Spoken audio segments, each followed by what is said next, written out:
The little case that threatened the entire banking system. The truth about the law. Just FYI, this is what an actual coincidence looks like.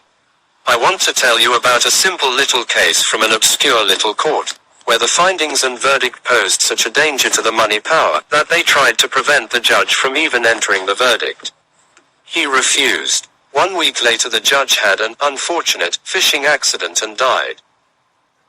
As for the lawyer individual who brought the case and won it to the jury, well, he was coincidentally disbarred.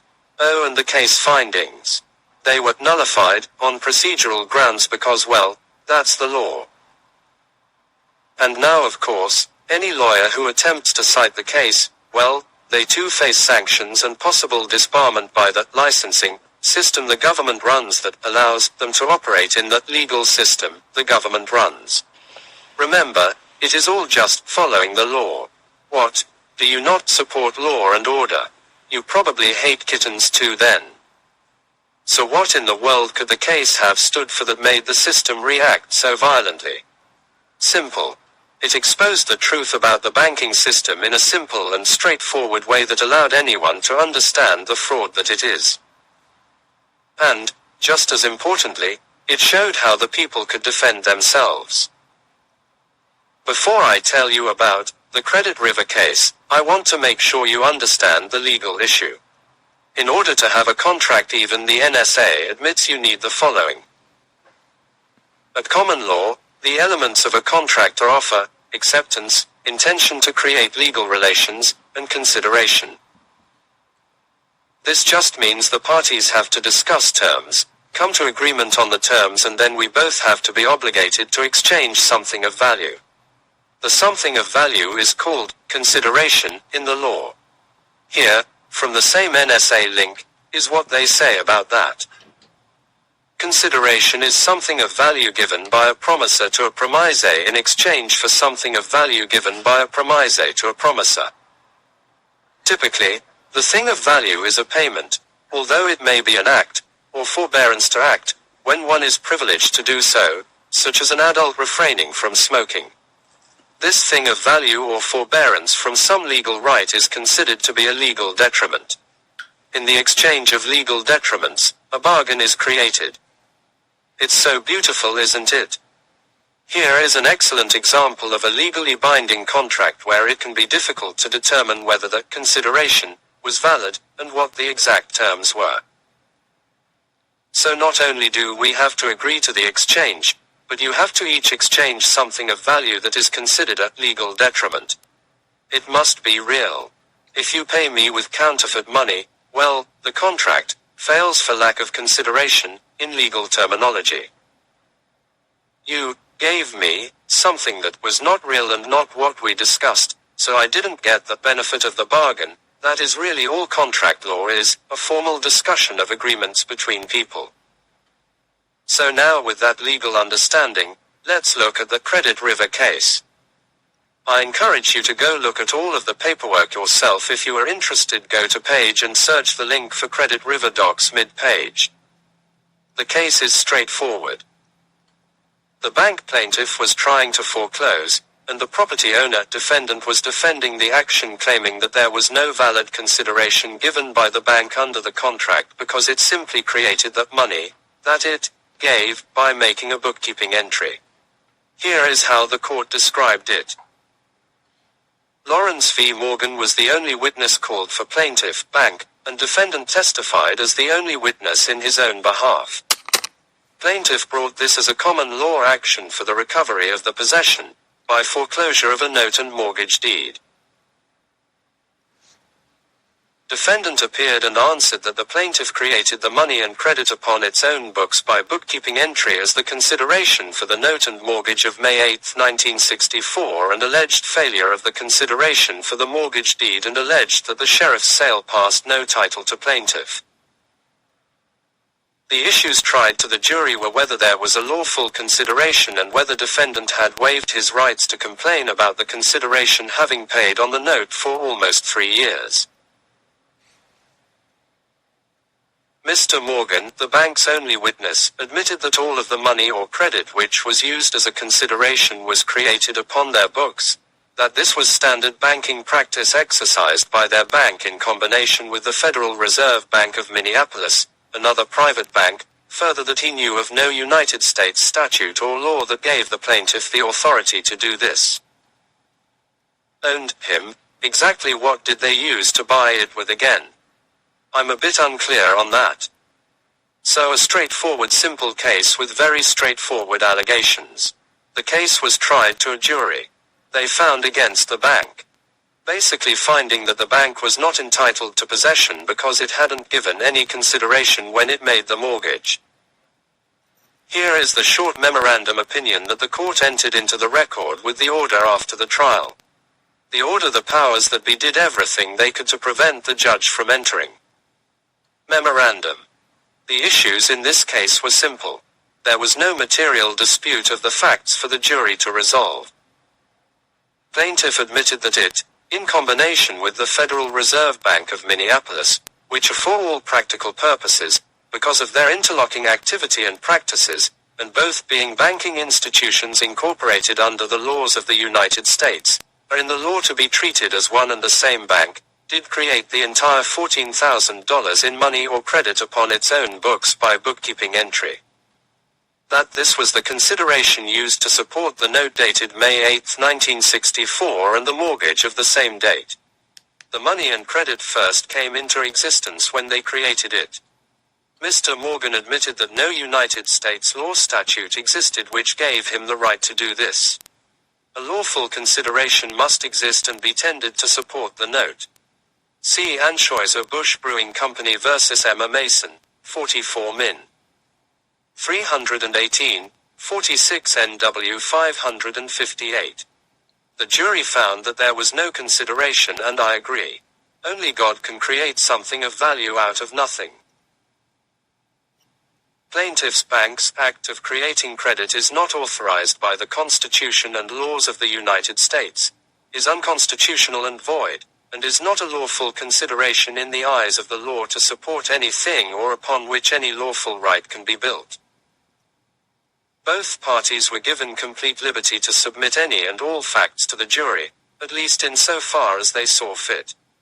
No complaint was made by plaintiff that plaintiff did not receive a fair trial. From the admissions made by Mr. Morgan, the path of duty was direct and clear for the jury. Bankers are hardly man's best friend. And that is the case and the opinion that quite literally set off a shush storm. Why? Because it very simply explained the fraud that is banking. And when given the undisputed facts, the jury had quite rightly found that there is no actual consideration given by the bank because the bank just creates the money out of thin air. It doesn't actually lend money it has, so the contract is not valid.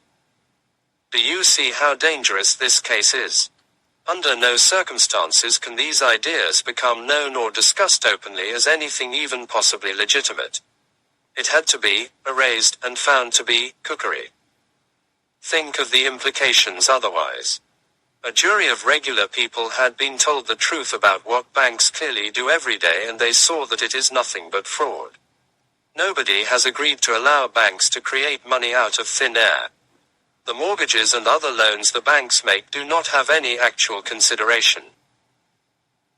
Most people in the country assume that when someone borrows money from a bank that the bank is actually lending you some of the money that it has on deposit.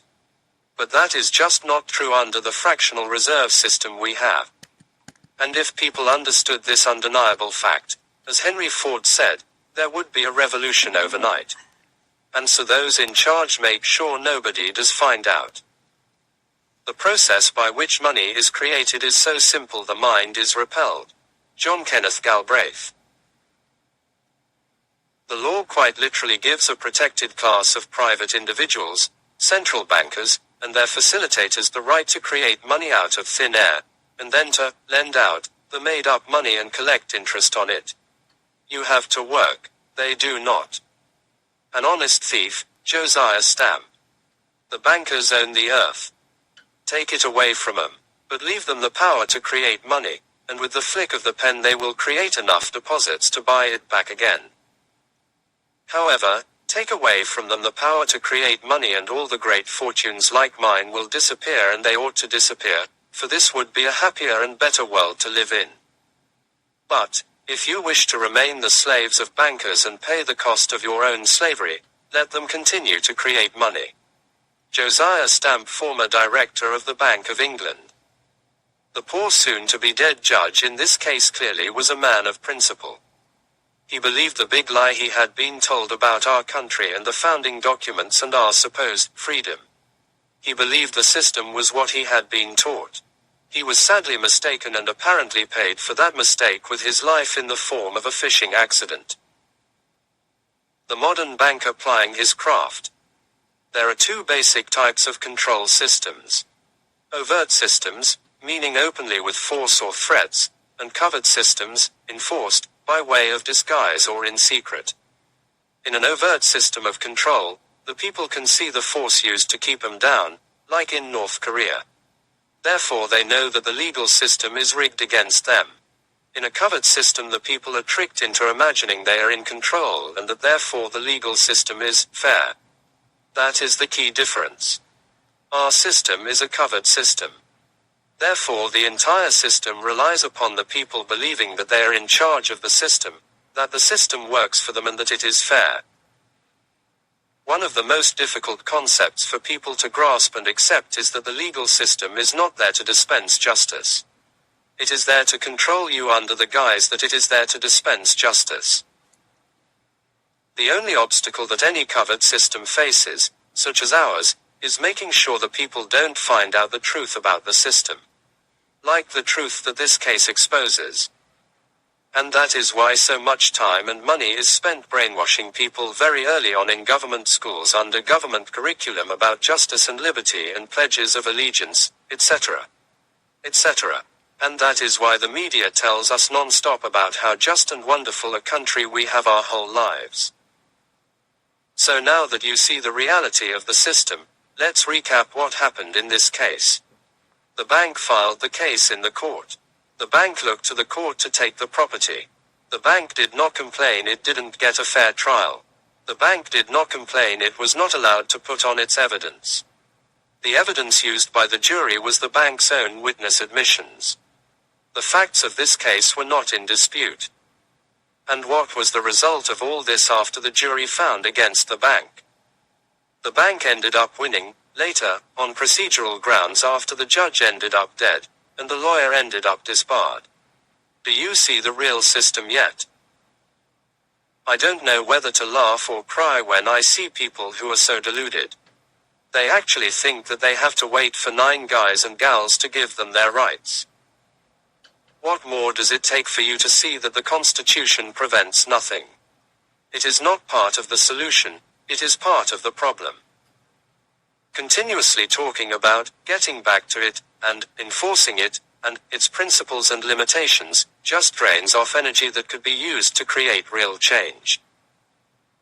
If the Constitution or the system actually did anything that people imagine, then outcomes like this could never happen.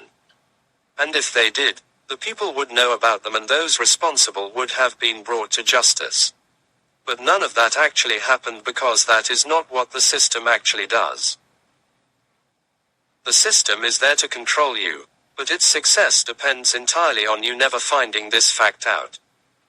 I can't take any more freedom today. Plus there are the limitations of space. There is a lot more to the case that happened afterwards. If you want to find out about it, I wrote about that here. Because I am done for today. I hope you learned something. Take care, my brainwashed brethren. Live in the light and tell someone the truth about the law. And the truth shall set you free.